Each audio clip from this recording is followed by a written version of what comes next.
This news analysis coming to you live on Politics and Business TV.English. Good afternoon and many thanks for joining us on the program for today. I am Bulus Joanna with the headlines. Catastrophic flooding looms as Niger dams discharge excess water. Southwest states starting borders amid banditry search inquirer.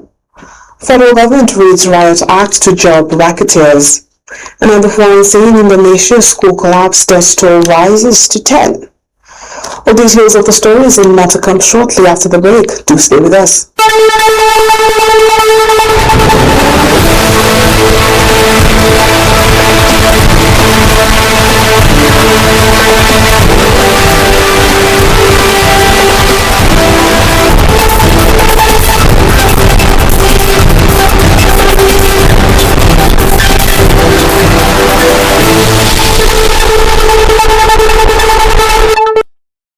The communities across Niger State are bracing for potential flooding as four major hydroelectric dams, Shiroro, Jeba, Kainji, and Zungeru, prepare to release excess water. The warning was issued to the Niger State Emergency Management Agency, prompting swift action.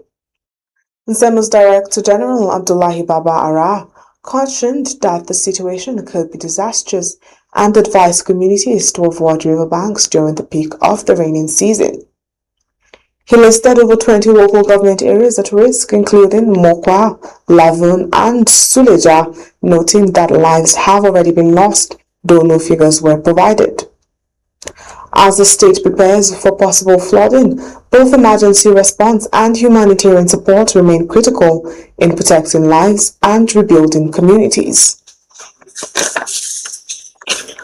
Meanwhile, states across Nigeria's southwest are stepping up security in response to a wave of deadly attacks in neighboring Kwara State. Authorities in Oyo, Osun, Ekiti, and Ondo have activated emergency measures to prevent armed groups from spilling into their territories. Security chiefs confirmed that containment strategies are now in place, following intelligence reports that bandits fleeing military operations in Kwara may be heading south. Federal intelligence agencies are tracking the movement of the attackers, and sources say the situation is being closely monitored at the highest levels of government. A coordinated response is on the way to prevent further violence, and residents are urged to stay alert and report suspicious activity as authorities work to keep the region safe. In another development, in a firm move to uphold integrity within the Federal Fire Service, the Controller General, Olumide Adeyemi, has issued a stern warning to all personnel against engaging in job racketeering during the ongoing recruitment exercise. During a working visit to the Abuja Metropolitan and Wuse fire stations in the Federal Capital Territory, Mr. Adeyemi addressed officers and staff, emphasizing that the reputation of the agency must be protected at all costs. He made it clear that any staff member found to be involved in corrupt recruitment practices will face immediate dismissal. And as the recruitment exercise continues, the Federal Fire Service is urging applicants and staff to remain vigilant and report any suspicious activities. The agency says it is committed to merit-based hiring and restoring public trust. And in other news, Edo State Governor Monday Okpebolo and Nigeria's Minister of Works David Umahi have voiced strong concerns over the deteriorating state of federal roads in Edo, calling the situation both heartbreaking and unacceptable. During a joint inspection of the Benin-Warri dual carriageway bypass, the two leaders highlighted the daily struggles faced by motorists, describing the road conditions as a result of long-standing neglect that can no longer be overlooked. And as calls for action grow louder, both leaders reaffirmed their dedication to improving infrastructure and easing the burden on road users. And you're still watching news analysis right here on Politics and Business Television Abuja. Still to come, Tinubu to inaugurate $400 million reverse crude export terminal. Details of this headline and more news content after a quick break. Stay with us.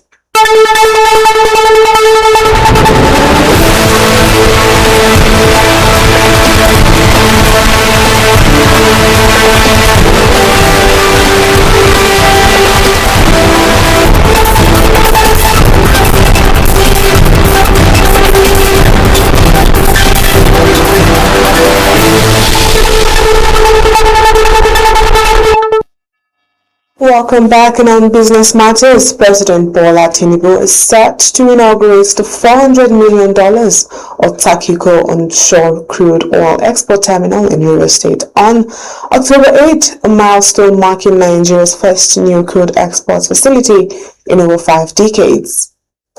Developed by Green Energy International Limited, the terminal is located in Ikuru Town and Doni local government area and is the first fully indigenous onshore terminal since the Forcados terminal was launched in 1971.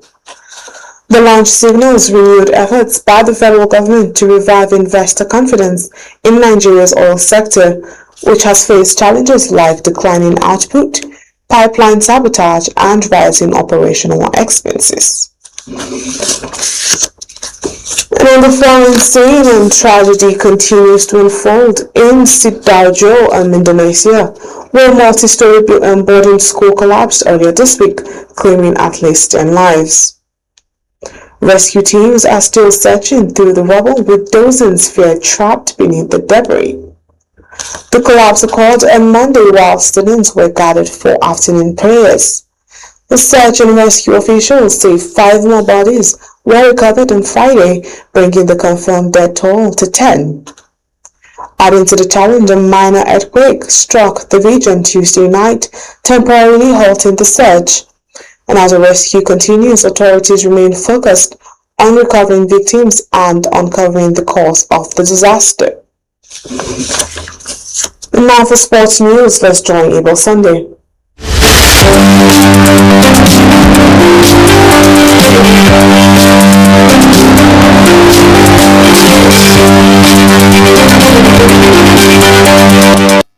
Afternoon and welcome to this Sport News. I'm Abel Sunday. It was a day of mixed emotions but important victory at the ongoing FIFA Under-20 World Cup. The Flying Eagles of Nigeria bounced back with a half-shot 3-2 win over Saudi Arabia, recording their first victory of the tournament over a Group E. South Africa produced a statement performance, thrashing New Caledonia 5-0 to claim their first 3 points. Understanding, Nigeria now sits third in the F with 3 points from 2 matches, while South Africa occupies second place in the E, also with 3 points from 2 games.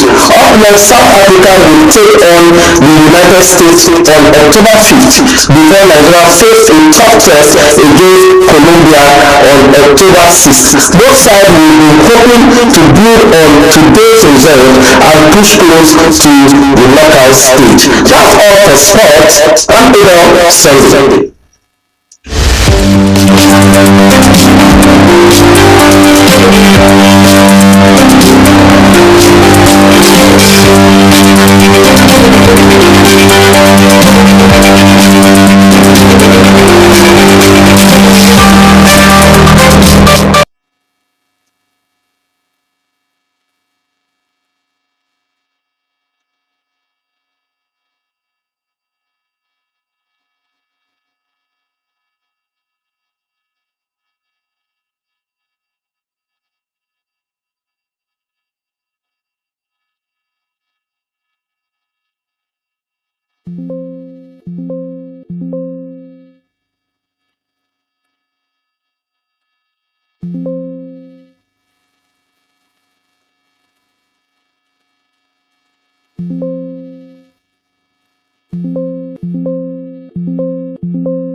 And that wraps up the headlines again. Catastrophic flooding looms as Niger dams discharge excess water. The southwest states tighten borders amid banditry surge in Kwara State.